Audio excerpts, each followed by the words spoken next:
Ramazon oyida vaqtdan unumli foydalanish maqsadida xuddi shunaqa menyu qilib qo'ying. Shunda umuman qiynalmaysiz. Dushanba og'ir kun, shuning uchun birinchi kuniga osh.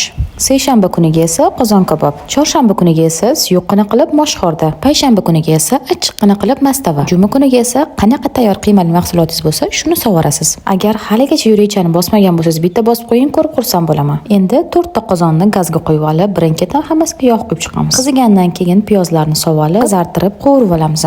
Bunaqa usul bilan ancha-muncha vaqtingiz tejaladi. Birinchi qozonimizga qiymali mahsulotimiz uchun tegidagi qovurma joyini tayyorlab olamiz. Ketma-ketlikda ikkinchi qozonimizga moshxorda uchun go'shtni sovolamiz. Ikkinchi qozonimizga esa mastava uchun go'shtni sovoldik. Uchinchi qozonimizga esa osh uchun. 4 ta qozonni ham olovini o'rta olovda qilib qo'yilib, baland qo'yvormanglar. Birin-ketin ketma-ketlik tayyorlab qo'yilgan sabzavotlarimizni hammasini sovolib, qovurib olamiz. Har bir taomni ketma-ketligi, tayyorlanish usuli profilimda chuqurroq qilib joylangan, albatta kirib ko'ring. Oshga tomat solmadim, qo'ygan hamma qozondagi ovqatlarimga tomat solib chiqdim. Bir oz 10-15 minut davomida qovurib olamiz. Moshxorda uchun moshni ham qovurilish jarayonida solib, yaxshilab qovurib olamiz. 4 ta ovqatni qovurib olib, gaz bo'shagandan keyin qozon kabobni ham boshlab yubordim. Kartoshkani tillarang qilib qovurib olib, ketidan yiriroq to'ralgan go'shtni 5-10 daqiqa davomida past olovda pishirib oldim.